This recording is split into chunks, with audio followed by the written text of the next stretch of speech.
I'm 27 years old, and a week ago, my entire world collapsed in the most unimaginable way possible. I never thought something like this would happen to me, but here I am, trying to make sense of the ultimate betrayal. Discovering my fiance of 3 years was having an affair with my own father. I've never used Reddit before, but I've seen stories from there on TikTok, and I know people find comfort in sharing their experiences.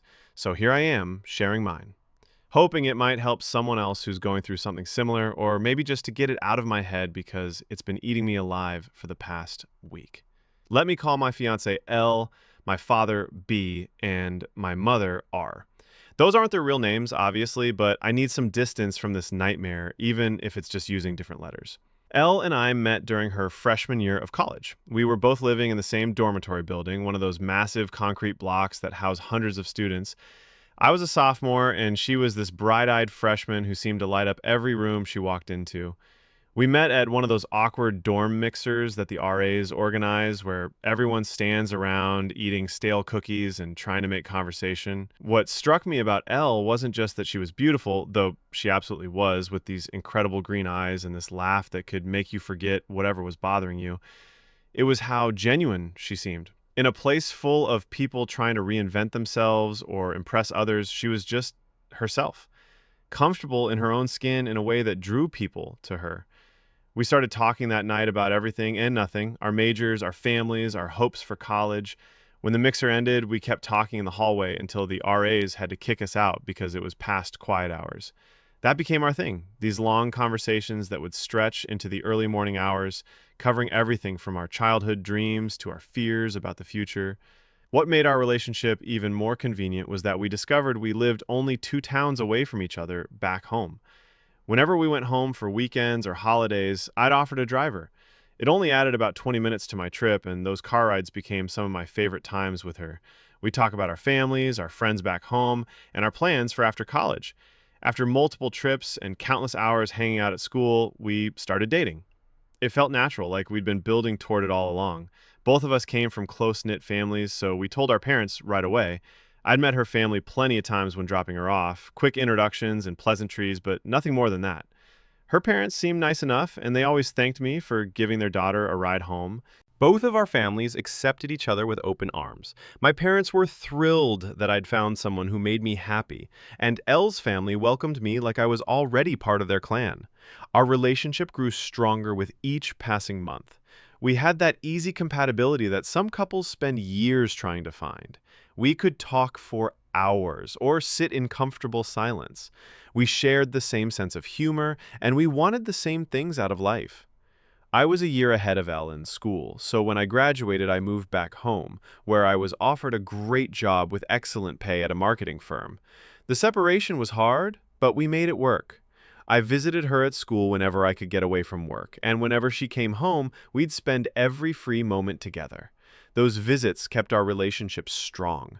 We'd explore new restaurants in her college town, take long walks around campus, and spend hours in her dorm room just talking about our future. She had this way of making even the mundane seem exciting. Grocery shopping became an adventure, studying together felt like quality time, and even doing laundry became an opportunity to be together. After she graduated, she moved in with me. Both of our jobs were in the city near where we grew up, so it made perfect sense. Like me, she was offered a position at a great company with excellent pay. Everything was falling into place exactly as we'd planned. Living together was an adjustment, but a good one. We learned each other's routines, quirks, and habits. Elle was naturally organized, which balanced out my tendency to leave things scattered around. I was a morning person, while she liked to stay up late, so we learned to compromise.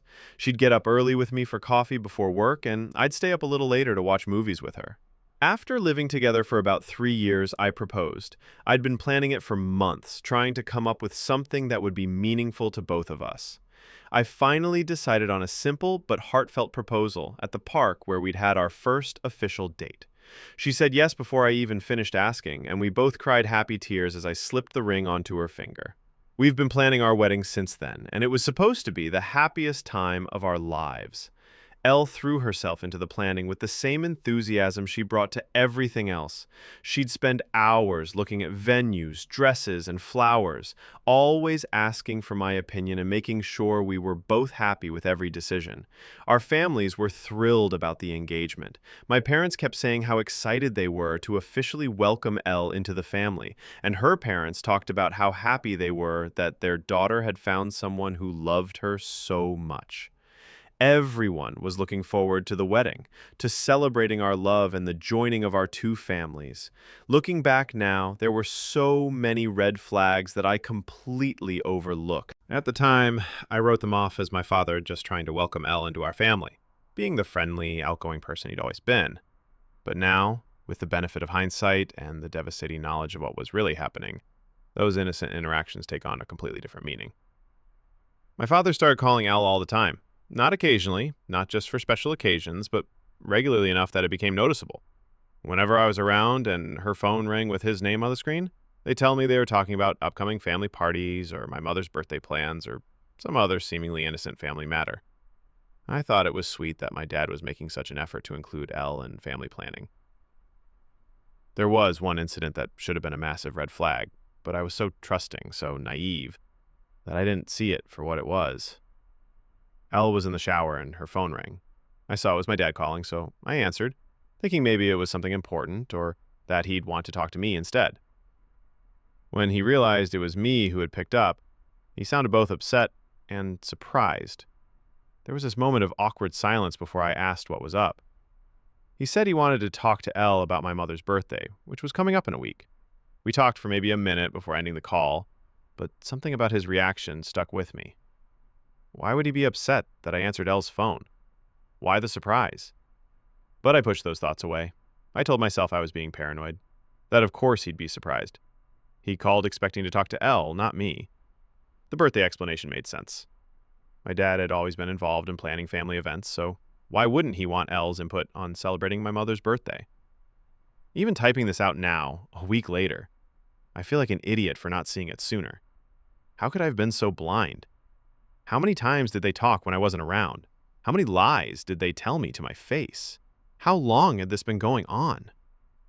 There were other signs too. Smaller things that didn't seem significant at the time. Elle would sometimes be on her phone texting when I came home from work, and she'd quickly put it away when she saw me. She said it was just work stuff or planning things with her girlfriends. My father started commenting on Elle's appearance more often at family gatherings. How nice she looked, how lucky I was.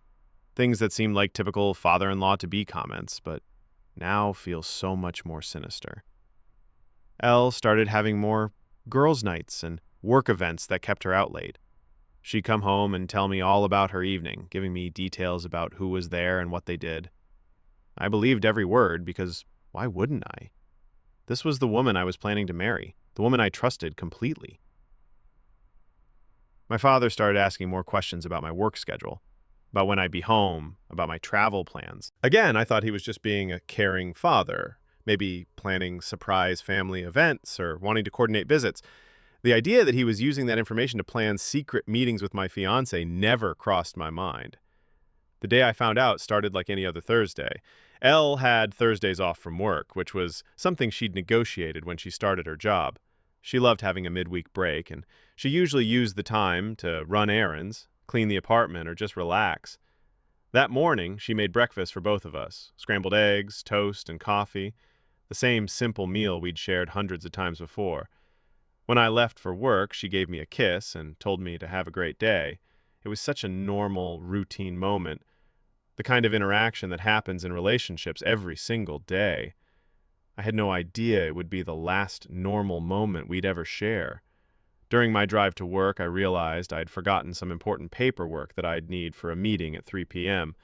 It was a big client presentation that I've been preparing for weeks, and the documents were crucial. I considered asking someone to email me copies, but some of the materials were hard copies that couldn't be easily digitized. I shrugged it off and told myself I'd just go home at lunch to get the paperwork. It seemed like a simple solution. I'd drive home, grab what I needed, maybe say hi to Elle, and get back to the office in time for the afternoon meeting. Throughout the morning, Elle texted me like she always did on her days off. Casual couple stuff, asking what I wanted for dinner, telling me she'd done the laundry, and asking if I wanted her to hang up my shirts. Sharing a funny meme she'd seen online. Normal, everyday conversations between two people who loved each other and shared a life together. I didn't think it was necessary to text her that I was coming home for lunch. We lived together. It was my home too, and I was just grabbing some paperwork. Why would I need to announce that I was stopping by my own apartment? When lunchtime came around, I left work and drove home, thinking about my afternoon presentation and mentally rehearsing my talking points. I was focused on work, on making sure the meeting went well, on impressing this important client. I had no idea I was driving toward the moment that would destroy everything I thought I knew about my life. When I got to our apartment complex, I noticed a car in the parking lot that looked like my father's. It was the same make, model, and color as his car, but I didn't think much of it. Lots of people drive similar cars, and besides, what would my father be doing at my apartment in the middle of a Thursday afternoon? I parked and went into our building, still focused on getting my paperwork and getting back to the office. I had my keys out, thinking about how quickly I could grab what I needed and leave. The hallway was quiet, as it usually was during the day when most people were at work. When I opened the door to our apartment, I was met with a scene straight out of a movie. The kind of cliché scenario where a man comes home early and catches his spouse cheating. But experiencing it in real life was nothing like how it looks in movies. It was visceral, shocking, and completely disorienting. There was a trail of clothes leading from the living room to our bedroom, both men's and women's clothing scattered across the floor like breadcrumbs, marking a path of betrayal. The sight was so surreal that at first, my brain couldn't process what I was seeing. Then I heard the sounds, faint moans and movement coming from my bedroom. Our bedroom. The bed where Elle and I slept every night. I stood at the door in utter shock, my brain a chaotic mix of rage, sadness, and disgust. If you were a fly on the wall, you would have seen what looked like a statue. I literally couldn't move. My body had frozen in place, while my mind tried to catch up with what was happening. I don't know how much time passed while I stood there. It could have been seconds or minutes. Time seemed to stretch and compress in that moment of realization.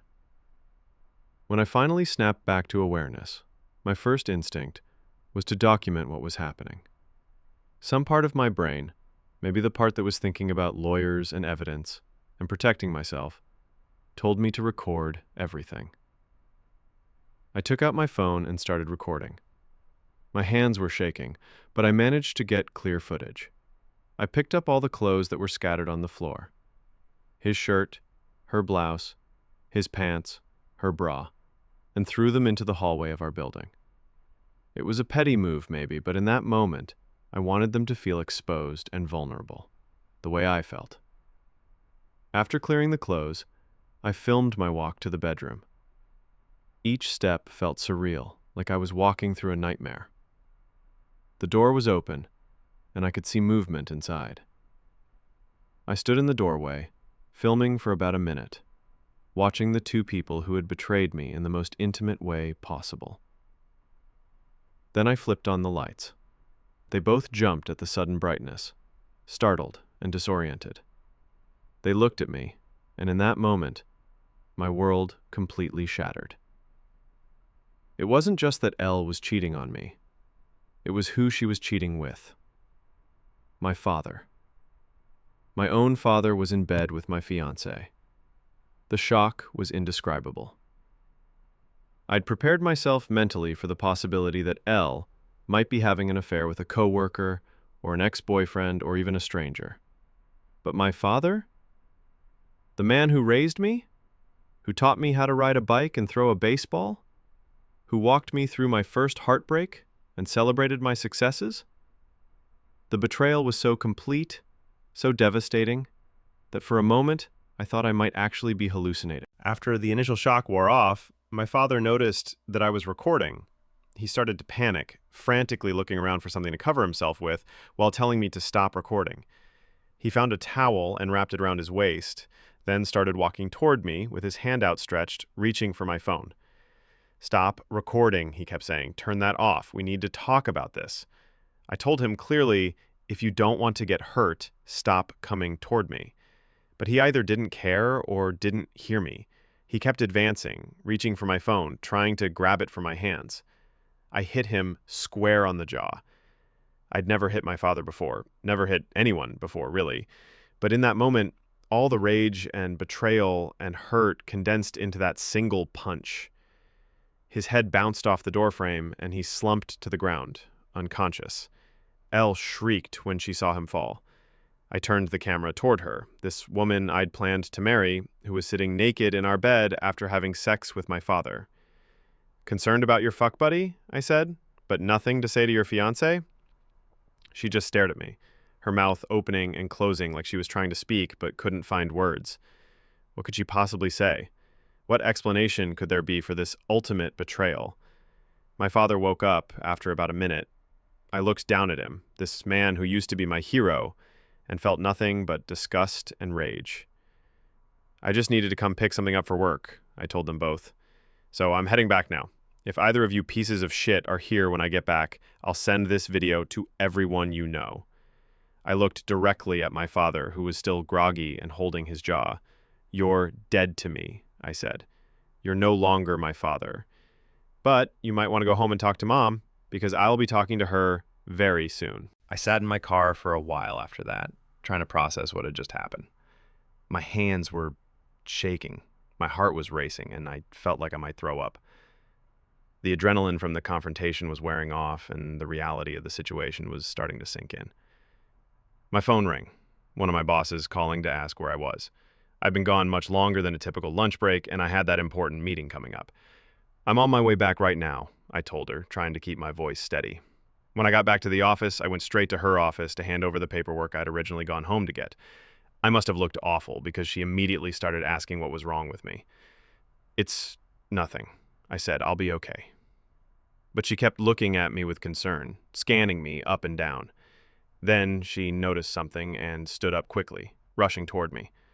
"You're bleeding," she said. I looked down and saw blood on my collar, my father's blood from when I'd hit him. She looked confused, so without really thinking about it, I pulled out my phone and showed her the video. She watched the entire thing in silence.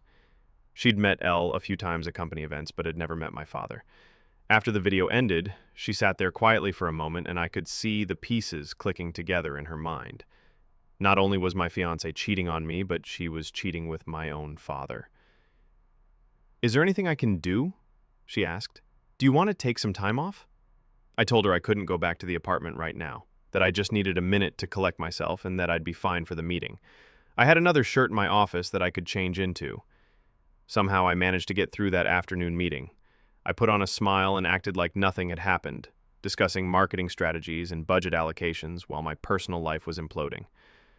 My boss came up to me afterward and asked how I was able to do that, how I could function normally after what I'd just experienced. "I don't know," I told her honestly, and went back to my office. When I finally went home that evening, the apartment was empty for the first time in years. Elle had clearly packed some things and left, though most of her belongings were still there. The silence was deafening. No TV playing in the background. No sounds of her moving around the kitchen or getting ready for bed. I walked through our apartment, seeing it with new eyes. This place that had been our sanctuary, our home together, now felt contaminated. Every surface, every room held memories that were now poisoned by what I'd discovered. The couch, where we'd cuddled watching movies. The kitchen table, where we'd eaten breakfast that very morning. The bed where... I couldn't even think about the bed. I found myself looking for signs of their affair, clues I might have missed. Were there times when my father had been in our apartment when I wasn't there? Had they been together in our bed before today? How long had this been going on? The questions swirled in my head, making me feel sick. I kept thinking about all the family dinners, all the times the three of us had been together laughing and talking like a normal family. Had they been exchanging looks across the table? Had they been planning their next encounter while I sat there obliviously talking about work or our wedding plans? The hardest conversation I've ever had in my life was calling my mother that night. How do you tell your mom that her husband, your father, is having an affair with your fiancé? How do you destroy someone's world while your own is falling apart? I called her around 9 p.m. after I'd had a few hours to process what had happened. She answered cheerfully, probably expecting a normal check-in call from her son. "Hi, honey, how are you? How's Elle?" The innocent question hit me like a punch to the gut. How was Elle? "Well, Mom, Elle was fucking Dad in our bed this afternoon." "Mom, I need to tell you something, and it's going to be really hard to hear." I could hear the shift in her voice immediately. "What's wrong? Are you okay?" I told her everything. I sent her the video. I listened to her go through the same stages of shock and disbelief that I had experienced. First, the confusion. "I don't understand what you're saying." Then the denial. "There has to be some explanation." Then the anger. "That bastard, that lying bastard." My mother cried. I'd heard her cry before, but never like this. These were the deep, soul-crushing sobs of someone whose entire life had just been revealed as a lie. Her marriage of 25 years, the man she'd trusted completely, the family she thought she knew, all of it was gone in an instant. "Where is he now?" she asked through her tears. "I don't know," I admitted. "I told him to go home and talk to you, but I don't know if he did." As if on cue, we heard his car pull into their driveway. My mother went quiet, and I could picture her looking out the window, seeing her cheating husband come home after spending the afternoon having sex with her son's fiancé. "I have to go," she said. "I need to deal with this." "Mom, I'm so sorry. I'm sorry this happened. I'm sorry I had to be the one to tell you." "You did the right thing," she said, her voice stronger now. "You did exactly the right thing." I later learned from my mother what happened when my father came home that night. She confronted him immediately, showing him the video I'd sent her. At first, he tried to deny it, claiming the video was somehow fake or taken out of context, but the evidence was undeniable.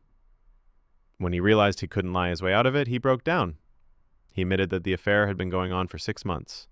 6 months of lies, 6 months of betraying both his son and his wife, 6 months of destroying 2 families. My mother kicked him out that night. She told him to pack a bag and get out of their house. Her house, really, since she'd inherited it from her parents. He tried to apologize, tried to explain, but she wouldn't listen. 25 years of marriage, and it was over in a single conversation. He's been staying at a hotel since then, calling both my mother and me constantly, trying to apologize and explain. I haven't answered any of his calls. My mother has answered a few, but only to discuss practical matters like finances and divorce proceedings. Elle has also been trying to reach me constantly. Text messages, phone calls, emails. She's used every method of communication she can think of. At first, her messages were apologetic. "I'm so sorry. Please let me explain. It's not what you think." How is it not what I think? I saw you fucking my father in our bed. What possible explanation could make that okay? When I didn't respond to her apologies, her messages became more desperate. "Please talk to me. I love you. We can work through this. It was a mistake." A mistake? A 6-month affair with my father was a mistake? One time might be a mistake, though even that would be unforgivable, but 6 months is a choice, a deliberate decision to betray me in the worst possible way. Her latest messages have been angry. "You ruined everything by recording us. We could have figured this out if you hadn't made that video." She's actually trying to blame me for documenting their betrayal as if I'm the villain in this story. I've blocked her on everything now. I don't want to hear her voice, see her messages, or deal with her attempts to justify the unjustifiable. Beyond the emotional devastation, there are practical matters to deal with. Elle and I lived together, shared bills, had joint accounts for wedding expenses. We've been planning our entire future together, and now I have to untangle 3 years of shared life. She's moved back in with her parents, which means I'm alone in our apartment, with all the memories and half of her belongings. I need to figure out if I want to stay here or find a new place. This apartment holds too many memories, too many reminders of the life I thought I was building. The wedding planning has stopped, obviously. We'd already put deposits down on venues, vendors, and services. I'm dealing with cancellations and trying to recover what money I can, but some deposits are non-refundable. It's a small financial loss compared to everything else, but it's another reminder of how thoroughly my future has been destroyed. Work has been understanding. My boss told the team that I'm dealing with a family emergency and need some flexibility. I'm grateful that I don't have to explain the details to everyone, though I'm sure some people have figured out that something major happened. The hardest part of all this is trying to understand how it happened. How did my father and my fiancé end up in bed together? What conversations led to this? How do they justify it to themselves? I keep replaying every interaction, every family gathering, every conversation, looking for clues I missed. Was there tension I didn't notice? Were there moments when they were alone together that I didn't think about? How many lies did they tell me to make this possible? The betrayal goes so deep because it involves the two people I trusted most in the world. My father was supposed to protect me, support me, want what's best for me. Instead, he actively participated in destroying my happiness. Elle was supposed to be my partner, my teammate, the person I could count on no matter what. Instead, she chose to have an affair with the one person who could hurt me most. I trusted them both completely. I never questioned Elle's late nights or girls' trips. I never doubted my father's motives when he called her or showed interest in our wedding planning. I believed every lie they told me because it never occurred to me that two people I loved so much could betray me so completely. The one bright spot in all this has been the support from my mother and my real friends. My mother, despite dealing with her own devastating betrayal, has been checking on me constantly. We've become closer through this shared trauma, united in our shock and hurt. My best friend from college, Mike, has been incredible. When I told him what happened, he immediately offered to come stay with me for a few days. He's been here helping me process everything, listening to me rant and rave, and just being present when I need someone who cares about me. My coworkers have been supportive too, giving me space when I need it and normal conversation when I need distraction. It's been helpful to have parts of my life that aren't contaminated by this betrayal. Elle's family has reached out to apologize. Her parents are mortified by what their daughter did, and they've made it clear that they don't support her actions. Her sister called to tell me how sorry she was and that she never would have imagined Elle could do something like this. It's strange to receive support from Elle's family while cutting Elle herself out of my life, but I appreciate their kindness. They're dealing with their own shock at discovering who their daughter really is. It's only been a week, so I'm still in the early stages of processing this trauma. Some days I feel angry, some days I feel sad, and some days I feel numb. I'm planning to start therapy to help me work through the complex emotions and trust issues that this betrayal has created. I know I need to focus on rebuilding my life, figuring out who I am as a single person again, and learning to trust my own judgment. This experience has shaken my confidence in my ability to read people and situations. If I could be so completely wrong about two of the most important people in my life, how can I trust my judgment about anyone? But I'm trying to remember that this betrayal says nothing about me and everything about them. I didn't cause this by being a bad son or a bad fiancé.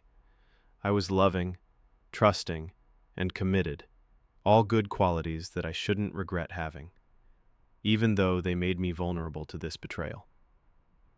I'm also trying to focus on the future rather than dwelling on the past. Yes, my planned future with Elle is gone, but that means I have the opportunity to build something new, something real, with someone who actually deserves my trust and love. If there's anything positive to come out of this nightmare, it's the clarity it's given me about what I want and need in relationships. I now know that trust isn't just important, it's everything. Without trust, love doesn't mean anything. I've also learned that I'm stronger than I thought I was. A week ago, if someone had told me this would happen to me, I would have said it would destroy me completely. And while it has been devastating, I'm still here. I'm still functioning. I'm still planning for a future, even if it's not the future I expected. I've learned the importance of having a support system of people who genuinely care about you. The friends and family members who have rallied around me during this crisis are the people I want to invest in going forward. Most importantly, I've learned that sometimes the people who seem closest to you are the ones capable of hurting you the most. It's a hard lesson, but an important one. Moving forward, I'll be more careful about who I trust completely, and I'll pay attention to red flags instead of dismissing them. I don't know what the future holds, My mother is filing for divorce, and I support that decision completely. My father will have to live with the consequences of his choices, losing his wife, his son, and the respect of everyone who knows what he did. Elle will have to live with her choices too. She's lost not only me, but also the respect of her family and friends. The life we were building together is gone, and she'll have to figure out how to move forward knowing that she destroyed it. As for me, I'm taking it one day at a time. Some days are harder than others, but I'm committed to healing and rebuilding. I'm young, I have a good job, and I have people who care about me. This betrayal was devastating, but it doesn't define me or limit my future possibilities. I'm sharing this story because I want other people who've experienced betrayal to know they're not alone. The pain is real, the shock is overwhelming, and the healing process is long and difficult. I know I need to focus on rebuilding my life, figuring out who I am as a single person again, and learning to trust my own judgment. This experience has shaken my confidence in my ability to read people and situations. If I could be so completely wrong about two of the most important people in my life, how can I trust my judgment about anyone? But I'm trying to remember that this betrayal says nothing about me and everything about them. I didn't cause this by being a bad son or a bad fiancé. I was loving, trusting, and committed, all good qualities that I shouldn't regret having, even though they made me vulnerable to this betrayal. I'm also trying to focus on the future rather than dwelling on the past. Yes, my planned future with Elle is gone, but that means I have the opportunity to build something new, something real, with someone who actually deserves my trust and love. If there's anything positive to come out of this nightmare, it's the clarity it's given me about what I want and need in relationships. I now know that trust isn't just important, it's everything. Without trust, love doesn't mean anything. I've also learned that I'm stronger than I thought I was. A week ago, if someone had told me this would happen to me, I would have said it would destroy me completely. And while it has been devastating, I'm still here. I'm still functioning. I'm still planning for a future, even if it's not the future I expected. I've learned the importance of having a support system of people who genuinely care about you. The friends and family members who have rallied around me during this crisis are the people I want to invest in going forward.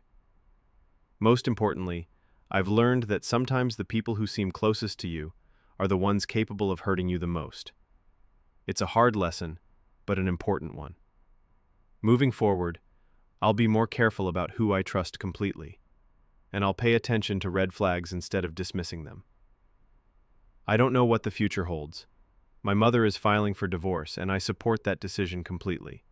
My father will have to live with the consequences of his choices, losing his wife, his son, and the respect of everyone who knows what he did. Elle will have to live with her choices too.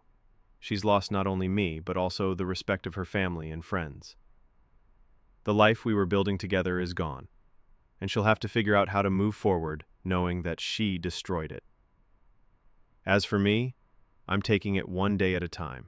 Some days are harder than others, but I'm committed to healing and rebuilding. I'm young, I have a good job, and I have people who care about me. This betrayal was devastating, but it doesn't define me or limit my future possibilities. I'm sharing this story because I want other people who've experienced betrayal to know they're not alone. The pain is real, the shock is overwhelming, and the healing process is long and difficult. But you can survive it. You can rebuild. You can find happiness again, even when it feels impossible. If you're going through something similar, please know that it's not your fault. You can't control other people's choices, only your own response to them. Focus on the people who genuinely care about you. Take care of your physical and mental health, and remember that this betrayal says everything about them and nothing about your worth as a person. The road ahead is uncertain, but for the first time in a week, I feel like there might actually be light at the end of this tunnel. It's going to be a long journey, but I'm ready to take the first steps toward healing and rebuilding my life. Subscribe for more real talk about messy relationship stuff that nobody wants to admit. Hit the bell so you don't miss it. Thanks for watching.